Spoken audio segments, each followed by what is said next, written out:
What do you mean you don't have hot sauce? This is Texas. We put Tabasco on cornflakes. You can play it safe if you want to, but you gotta risk it to get that biscuit. When it comes to business, you gotta look out for the cookout. That's how we do it in Texas. What do you mean my accent is too southern? Well, we're fixing to get it on Solve for X. Welcome to Solve for X, the podcast where curiosity meets collaboration. I'm Dr. Rick Fernandez, your host on this journey into the heart of education and innovation.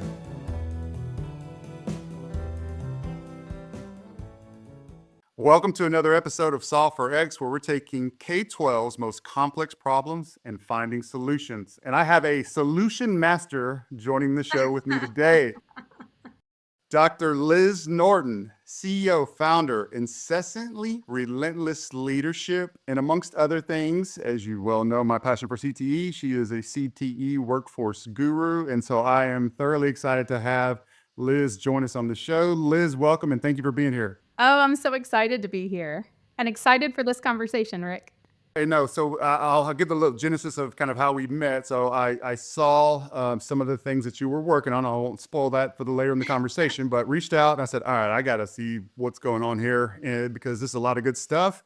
And so I reached out over LinkedIn, and the first conversation we had, I was like, okay, yeah, I need to, she's got some great ideas and done some great work. I need to learn more from Liz. So thank you for indulging me and taking a risk on some dude on LinkedIn. So I appreciate that. But I want to hear a little bit about your story. I know you did some great work in Tennessee, but I want you to tell the story, just kind of your educational career and the work you did there in Tennessee, and then also your jump into kind of the private sector, if you will. Yeah, so my career journey has been a little bit of a wild one, I would say. It has lots of twists and turns. I started out as a reading interventionist, so I taught K-5 reading under the Reading First grant. And so I was one of the first people in Tennessee, and I think nationally, to do Tier 2 and Tier 3 intervention under an RTI model. And so I did that for about 5 years. And then I decided that I wanted to try to reduce the number of students who were coming into intervention. It seemed like there were some classrooms where kids really thrived and they learned to read without needing interventions, and there were other classrooms where interventions were consistently necessary. And so I went into instructional coaching to try to help build the capacity and spread and scale the things that were working in classrooms where kids were doing really well to those classrooms where students were struggling. And so I spent the next 2 years as a reading coach in an elementary school. And then I transitioned into leading coaches and principals and district leaders at the district level. And so I coached through our TAP program with NIET, all of our TAP schools. So we had 18 schools in Knox County that were doing that program, where I coached principals and instructional coaches and mentor teachers to lead professional development and support for teachers in a way that was job embedded and would support students. When that ended, I took another twist and turn. And it ended up at the State Department, where I led our early literacy work in a statewide coaching network. So we had over 250 early literacy coaches in that network. And then I transitioned from that role into leading all of our direct-to-district support. So through our Centers of Regional Excellence, I supported CTE, math, literacy, special education, and data analysis and accountability. Oh, wow. And so that really opened my eyes to really everything that goes into education and schooling and PK through post-secondary, right? And the importance of connections and coherence. And so through that work with the core offices, I really focused on how can we as a state agency build coherence from our content teams to our district and field facing supports, so that the end users get a really clear experience and they're hearing some of the same messages replicated. So we built a first of its kind district support framework that really focused for all of those different support arms on building leaders' skill set in continuous improvement work. We took what we had learned from some networked improvement community work and applied it sort of statewide. And then I ended up an assistant superintendent for the school district for about a year, and then went back to lead the state's innovative school models work, which is all about reimagining middle and high school. So yeah, it's a twisty, windy road, Rick. Okay, I've got to ask. So, being embedded in the literacy work, and then all of a sudden you're having to lead the entire spectrum of work at the district level. Which one were you most nervous about? And we're like, all right, I know I got to figure this out, but a little nervous to jump in with these folks. Well, in my district support work, I had supported literacy, I'd supported math, I'd supported special education. So I felt pretty good there. Yeah, I would say CTE was the one I was the most anxious about. It was the place where I had the least amount of experience. We'd done some work under our support for school leaders in CTE and thinking about how we supported those teachers in their pedagogy and improving their instructional practice. But deepening my understanding of the role of CTE, the pathways we needed to create in order to support kids in getting high demand, high wage career opportunities sure. following secondary and following post secondary, that part was really eye opening, I'd say.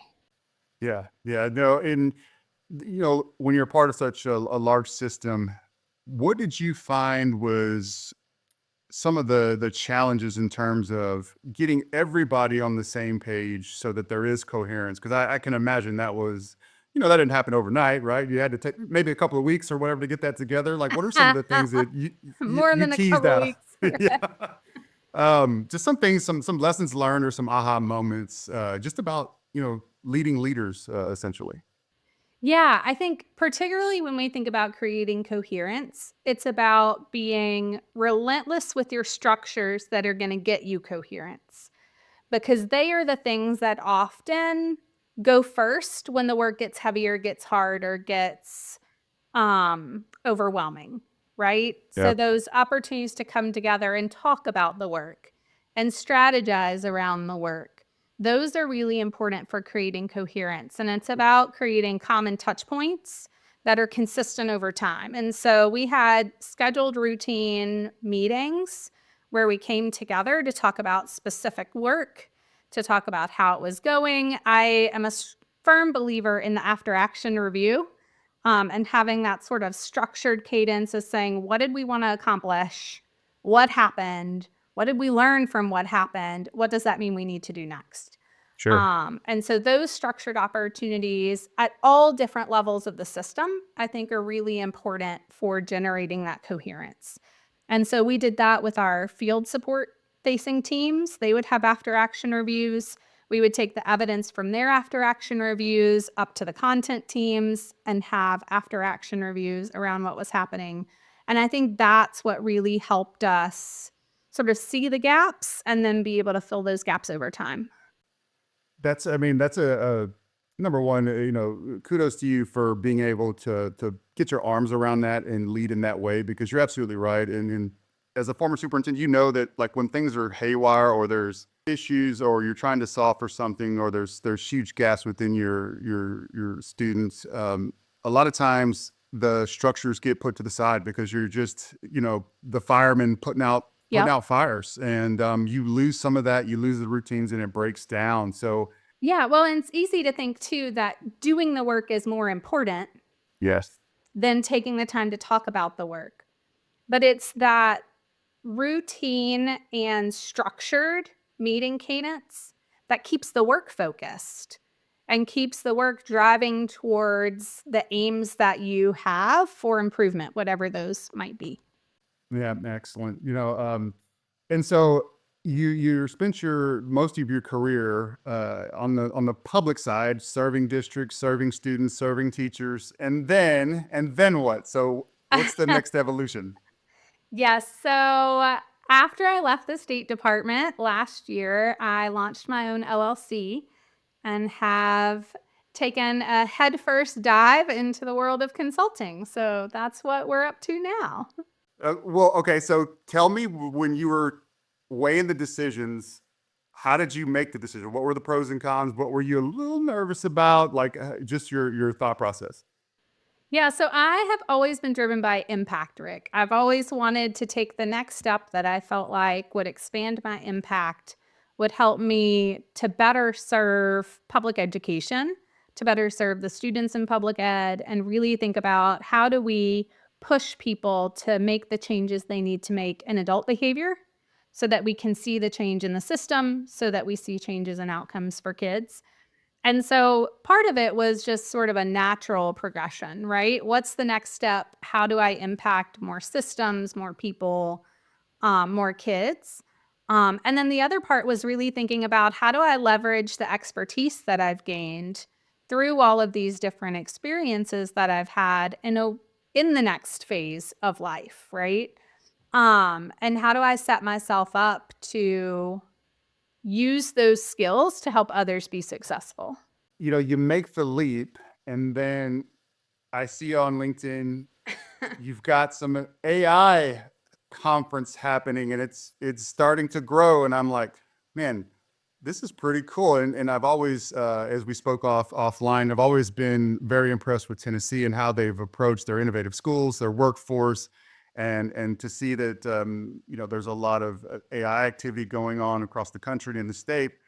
Why AI? And talk about maybe a little bit of a hesitation of jumping in feet first with just a crazy, like, fast evolving market and sector for education right now. Yeah, well, I will confirm, Rick, Tennesseans are go-getters. And we have consistently tried to stay ahead of the curve. And continuous improvement is just the heart of most of the leaders we have in our systems. Um, so I think one thing that sort of I always look to is what are the current needs? And so when I was talking to leaders, seeing things on LinkedIn, talking to the folks that I know who are out still doing the work in districts and schools, AI kept coming up, right? It's this thing that we're all trying to understand, we're all trying to grapple with, we're all trying to figure out how it impacts our own workflows, but also these like higher level conversations around how is AI going to change teaching and learning? And what do I need to know about it? And so for Tennessee, we have state legislation that requires all of our districts to have an AI policy. But we haven't had a whole lot of guidance or support come out. We've had pockets of it. The university systems have been offering some support. SCORE has been offering some support. TOS has been offering some support. But nothing like big and comprehensive that could really build awareness of what's possible, which is number one. We have to understand what's available. What can Sure. AI do? And build our own AI literacy, right? And understanding what it can do, what it can't do. What do I need to know about how to use it, particularly when we think about data privacy. And so I started like asking around, like, well, what is it that you need? And everyone was like, training, training, training. So I was like, okay. So I have this wild, crazy idea. What if I pulled together a summit and pulled people I know from sort of all over the country, as well as folks who are sort of leading the way in Tennessee, and just created some space for learning? And everyone I talked to was like, yes, that's what we need. Let's do it. And so I was like, okay, let me think about this.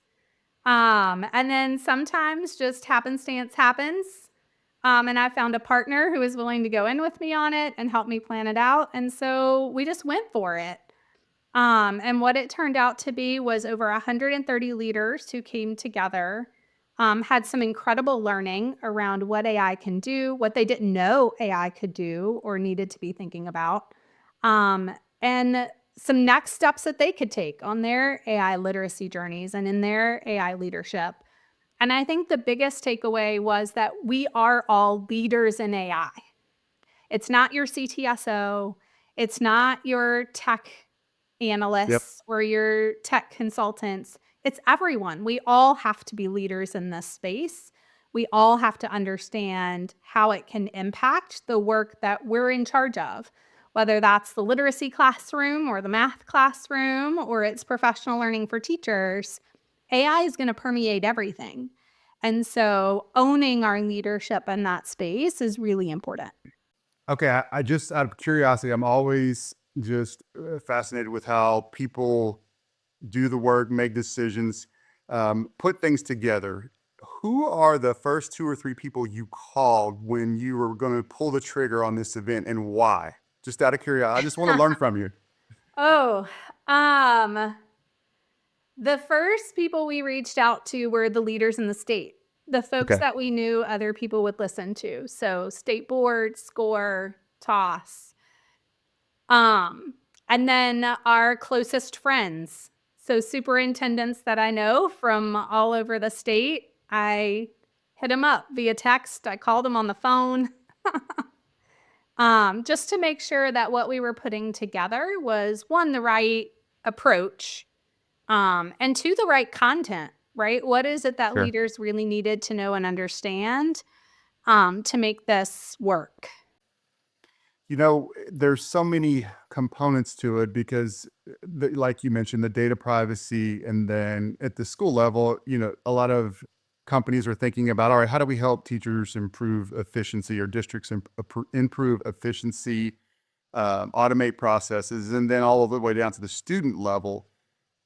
What do you think is the biggest challenge now? Is it the teacher's comfort level? Is it the leader's comfort level? Because ultimately, all of that is going to determine what we're able to provide for students.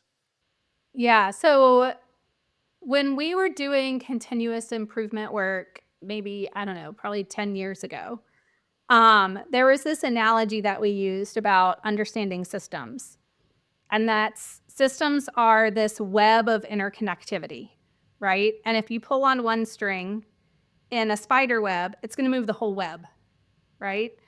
And so that's how I think about AI and sort of where the needs are. The needs are everywhere, right? Yeah.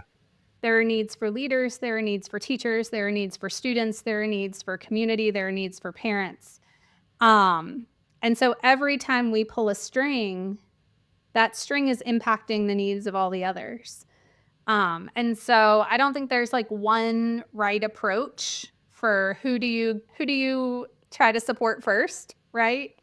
It really is thinking about your system as a whole and what's the first string you might pull, but really thinking about that sort of risk mitigation and that impact mapping of when I pull that string, what's it going to do across the system? And what do I need to have in place to be prepared for that impact? As you reflect on your work in literacy, I really want your opinion on this. So, my belief is that in education, we've been looking for the answers, or requiring students essentially to provide answers to whatever questions that's part of the curriculum.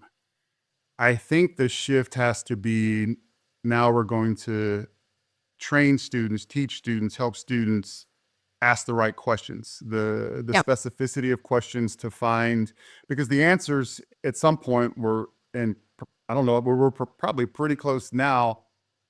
We have the answers, or there's a way to get to the answer Get to regardless of the answers. question. Yeah. Yeah. So when do we start to dive into this is really going to reshape all of instruction, all of curriculum, because the question, the specificity of question, the efficiency of how you get to an answer is going to be more of the need and the value proposition for people's working future.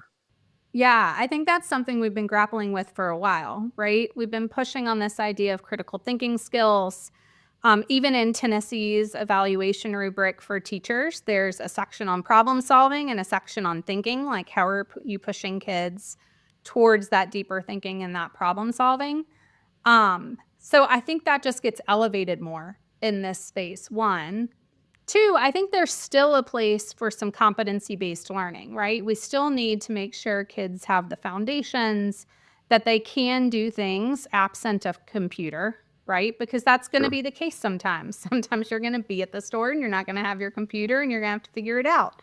But I think there is a place for sort of reevaluating, one, what are our expectations for what critical thinking and problem solving looks like in a world that's AI enabled. And then two, how do we rethink assessment? And Britt Rower had a great blog post on this week around rethinking assessment and moving from sort of that just competency-based assessment to really assessing process, right? How do we know kids are using their knowledge, using the tools to get to different products or different solutions or different paths to learning and output? And so I think that's something we'll need to grapple with over time for sure. I also am really excited about the possibilities of how AI can shift and change the modes in which we assess. Because I think there's a lot of potential there for assessing things we haven't been able to assess before. And some of the reasons why we've relied on summative assessment is that it's easier in terms of administration, right? It's when you think about like the multiple choice test Yeah. versus like a PBL, right? A project-based learning experience. The differences in how you assess are very stark, right?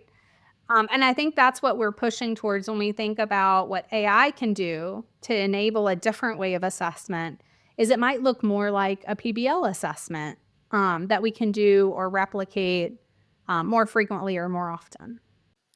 Yeah, so I couldn't agree more. I think if anyone is a proponent of PBL, like the time it is now, right? Because eventually everything will have to be PBL because you're going to be assessing the patterns of thinking and the ability to problem solve each step along the way, right? And I don't know Mm-hmm. how I can't envision just yet how that will be done at a scale where okay, every lesson is some form of PBL problem solving. But I think you're nail on the head. There's a lot of questions yet to be answered. You know, I was having a discussion with a friend about what does this mean for teacher education, and one of my points to him was it's almost as if everyone is a first year educator in this moment. All over again.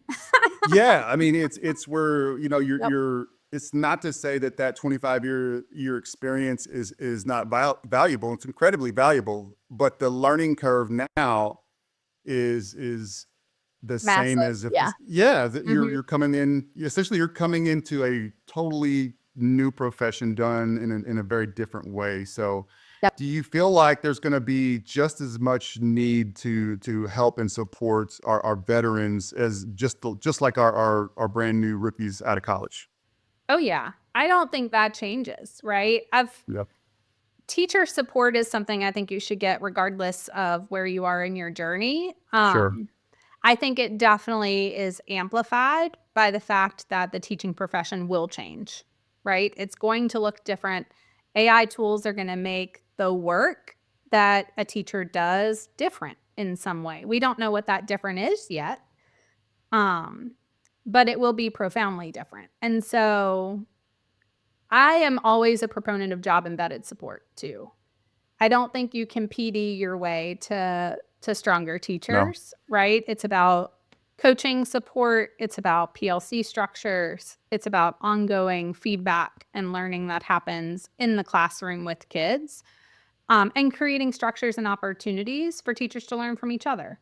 Um, and so again, everything for me comes back to systems and structures, right? And so it's about having consistency in those pieces and shifting the focus of those pieces so that AI becomes a part of the learning that's happening. Even if you're in the midst of, say, an HQIM implementation, right? And you're using your PLC time for internalization of units, there's probably some way to pull an AI tool in there or to pull in AI literacy somewhere along the way and think about how it's going to impact over time. Could you envision where your internal because we are going through a massive HQIM adoption all over the state of Texas, and part of that, as you said, you know, really thinking about the work and thinking about the lesson. Could you envision a time where AI is so in tune with how we solve and how we think that you're sitting in your PLC and it's like, well, this is how you think about this lesson, because they understand our patterns of thinking and breaking down the instructional cycle or the lesson plan or whatever work is going on, the data, even the work that's going on, where it's just so far out in front of us because it's essentially reading how we're doing our work and our patterns from daily use. Yeah, I mean, I think there are ways to leverage AI that we've probably not thought about, or someone's probably thought about it, and I just haven't thought about it yet. I think that's sort of the spirit of where we are with AI, right? Everyone's on their own journey, learning something different, trying something different all at the same time. But like when I think about a PLC that's focused on, let's say, lesson prep and lesson internalization, I think there are probably opportunities to leverage AI to say, okay, here's the problem I'm about to put in front of kids. Here are some of the solutions I've thought of. Are there other things that you see kids might do? AI could probably answer that. Depending on which tool you're using, there's probably a tool out there that could help you do that, right? Yep. Math is one of the places that AI gets a little iffy. But I think there are potential like use cases for using AI as a thought partner, even in your lesson internalization, to say, okay, this part of the lesson or this activity, I don't really understand. How would you see this playing out, and putting in the structure into AI and seeing what it says? And so I think there's some opportunities for some thought partnership in that lesson internalization piece, even before we get to a place where AI maybe starts taking on some of that prep or taking on some of that delivery, which I think is also something we may see as AI continues to change. That's interesting. Yep. I would have to agree with your train of thought there. It will be interesting to see what is possible from the classroom perspective as teachers become more comfortable and it becomes more of their daily practice. If we can pivot to CTE just a little bit, because Yeah. I've been dying to okay. So during your CTE work, and it's all interconnected. That's my belief, is everything that you do, especially with education, is Yeah. interconnected. And you're living through the proliferation of artificial intelligence, and that directly is going to translate into opportunities for students in their workforce. For CTE, what do you think some of the impacts of AI will be with particularly high school programming? Yep. I think one is on the pathways themselves. There's some great research on the impact of AI on career pathways and on those clusters. So there's some great research out there on the impact of AI on career clusters. And in particular, looking at how much AI might automate jobs within particular clusters. And so I think one place it's really important for CTE directors in particular to start to look at or start to understand is for the careers and the industries that are in your region or in your area, how are they starting to use AI to automate across those job roles?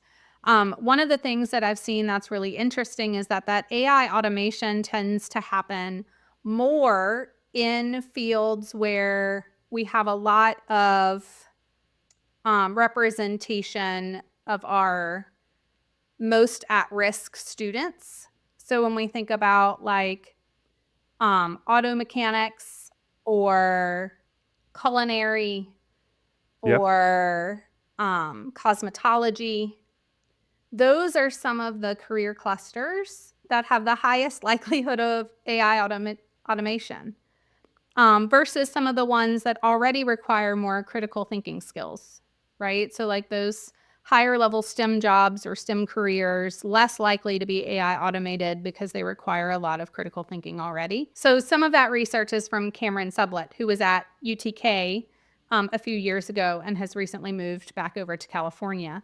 But I think that research is really interesting. And so I think that's one thing we have to really stay ahead of is how are the industries that our kids are going to go into, how are they changing, and what does that mean for the pathways we're offering? Is it still a viable career path? Is it going to stay a viable career path? And if not, how are we prepping kids if they still want to enter that career path to understand the upskilling opportunities that might be available to them if and when that career shifts. And I think that's one of the big changes too when we think about preparing kids for career pathways. There's going to be much more upskilling in their futures than was in our careers, right? Yes, yes. Because AI is going to continue to change what their work looks like over time. And it's going to mean a need to upskill or shift or change jobs, probably with much more frequency than we did. And certainly than our parents did, right? Who were in careers or jobs for like 30 years.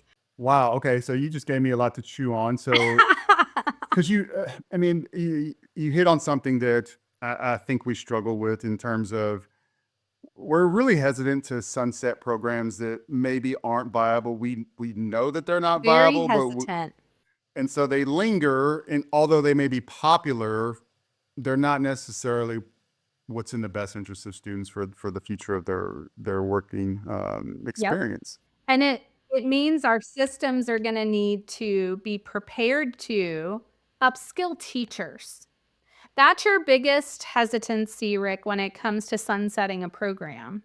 Yeah, Is the human side of us as leaders doesn't want to let go of the human that's associated with that program. sure. Oftentimes, they've been teachers in that program for like a really long time.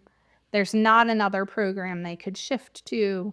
And so I think it's going to fall back on systems to think about how do we prepare ourselves with opportunities for upskilling teachers so that we're still being good stewards of our staff, right? And good leaders in the way that we're not just leading them to do the work for the roles that they're in, but preparing them for future roles they might hold.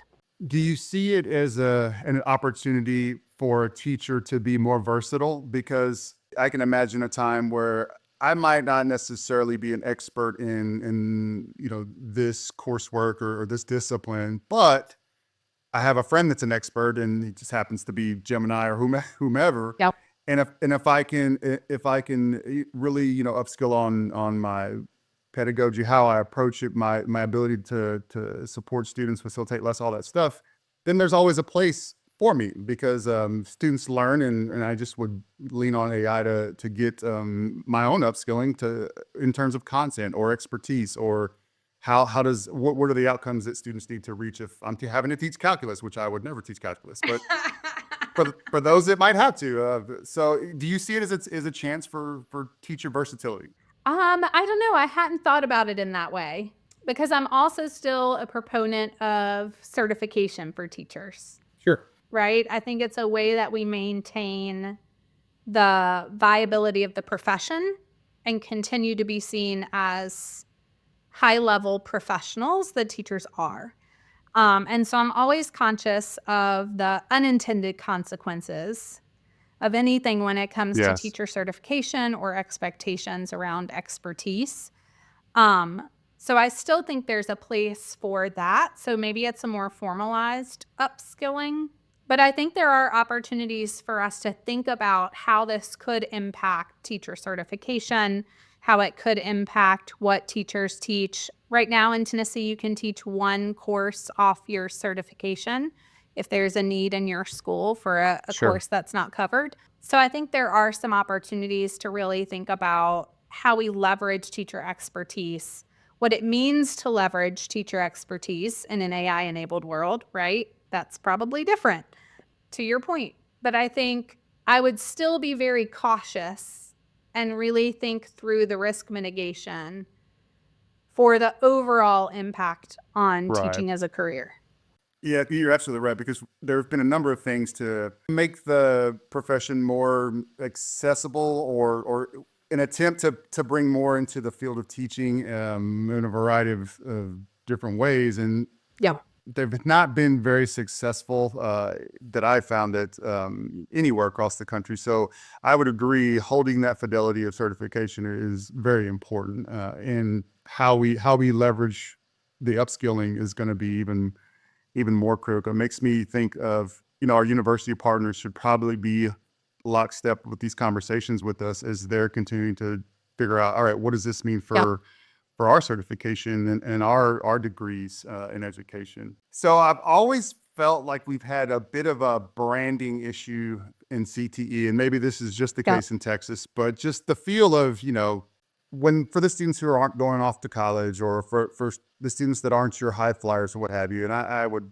argue against that wholeheartedly. But that being said, because AI is so hot right now, and really you use it everywhere or will use it everywhere, is this an opportunity for maybe CTE to rebrand in a lot of ways, right? Is not being seen or pigeonholed as kind of a lesser than path for a student. Yeah, I mean, I think we've been working, at least in Tennessee, on rebranding CTE for a while, right? And I think that comes back to what are the careers that are in demand that are also high wage? They're not all careers that require a traditional bachelor's degree path, right? A traditional college path. There are lots of opportunities that come out of vocational school or some other sort of certification that are going to get you up in those six figures when we think about high wage, right? And so I think one of the things that we need to just think about is it's not just about rebranding CTE, it's about rebranding the high school experience. And what is it that we think are the critical components of successful high school? So if high school is no longer about getting the high school diploma, it's about setting kids up on their trajectory for post-secondary success and career success, then what high school looks like changes. The coursework gets filtered more through a career-oriented lens. The advising and navigation looks different. It's about the paths and opportunities. What courses can you take that are going to put you on this path or that path? How might those fit together to still get you the high school diploma, right? We still need a standard of what's expected in a high school experience, but that experience fundamentally changes. And I think too, when we think about how do we keep kids engaged in high school, because that's another huge problem we have as a Yeah. country is just attrition of our high school students, right? We're losing them. So how do we keep kids engaged in school? How do we keep them coming? Chronic absenteeism is through the roof everywhere. It's about relevance, right? It's about them seeing themselves in the work that's happening, seeing how that work is going to contribute to their futures, to their careers, to things they want to do and are interested in. And that means high school has to change. It can't look the same. And I think CTE is a part of that. It's about bringing CTE more into the core high school experience, and keeping it less siloed, right? It's very Yeah. siloed right now in most places. So how do we integrate it as a critical component of just the overall high school experience? How do we increase work-based learning opportunities for all kids, no matter what pathway they're going into, so that they're getting those fundamental durable skills that they need to take into the workforce? How are we building in opportunities for early post-secondary credit so that I can see myself as a college going student, right? I can feel early success in those pieces. We also know if I complete my foundational literacy and my foundational math, like my year one and year two college ELA and math, I'm much more likely to actually complete a whole program if I complete that within my first year of enrollment. What if all kids had that before they even left high school? What Yeah. does that change about the potential for completion, for going all the way in a career? Um, and so I think that really means we have to just rethink high school. I think it's rethinking seat time. It's probably moving towards more competency based. And it's certainly integrating career oriented experiences as just a component of how we do high school. You're absolutely right. I mean, with anything career related, we've always seen that as a separate path, a separate piece of the experience. When in reality, I think all parents would say, "Yeah, I want my child to do better than I've done, and have an opportunity to make a great wage and be happy and attain the goals that they set for themselves." Interesting, interesting. Okay, take us out on this because I want to find out about your coaching. So, talk to me a little bit about how you're coaching leaders, kind of your style and just the work there. Because Leaders are tough. Leaders, we all think we know it all. We can do no wrong. Sometimes feedback is hard to digest when you've had a certain amount of success, and you're coaching leaders that I would assume are fairly successful, but nonetheless recognize like, hey, you're never done learning and growing. So talk a little bit about your work. Yeah, so my leadership framework is really grounded in what I learned about leadership and trying to lead continuous improvement work.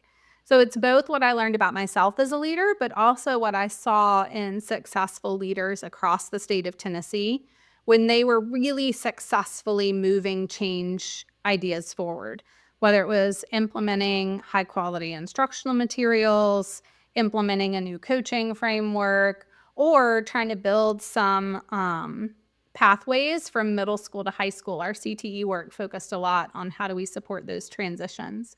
In all of those instances, leaders did a few really critical things. One is that they never settled. They always were striving for how do we improve? How do we do this better? What's the next thing, right? There was no like, oh, we hit our goal and we're done. Is always what's the next, right? The other thing that they did is that they really empowered their teams to do the work. And so one of the things that I really focus on a lot with leaders that I coach is how are you empowering your team to do the work that they need to do? What is it that your team members need to know? What is it that you need them to be able to do? And then how do you set them up so that they can do that? For me, a big part of empowering your team and connected to never settling is really modeling being that lead learner, like owning your space as not just the leader of the group, but the leader of the learning, which means stepping into vulnerability sometimes, modeling failure for sure. If you want a team that's going to continuously improve, right? We have to face failures head on. Yeah. I had a Commissioner Schwinn once. She told me, if you aren't failing ever, you're not trying hard enough.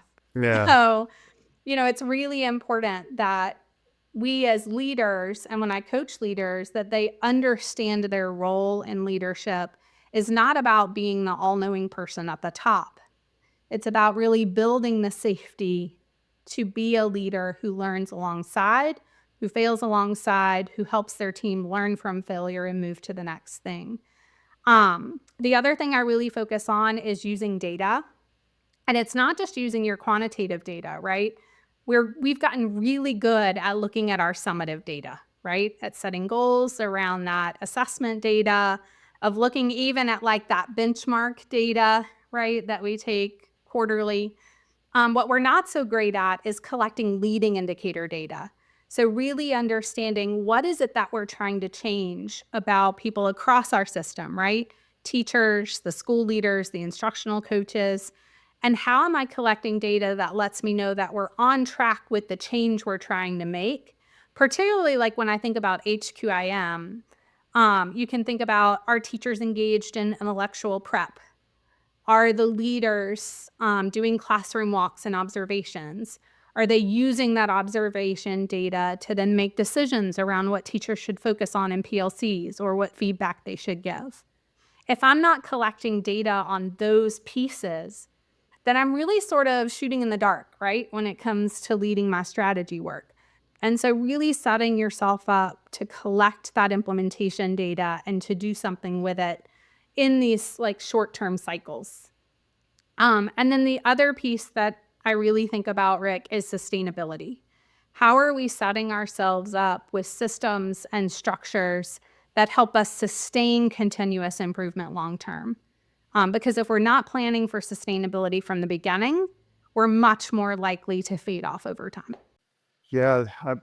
The data piece, I mean, we're great at the autopsy data, right? That's what we've been trained to look at. Is like, well, we didn't, not so well this year, but never the in the moment reflective data that is going to cause you to do something different, the next day, the very next day. And I've always believed that it's interesting watching our sports teams and how they use data and what coaching looks like on the field.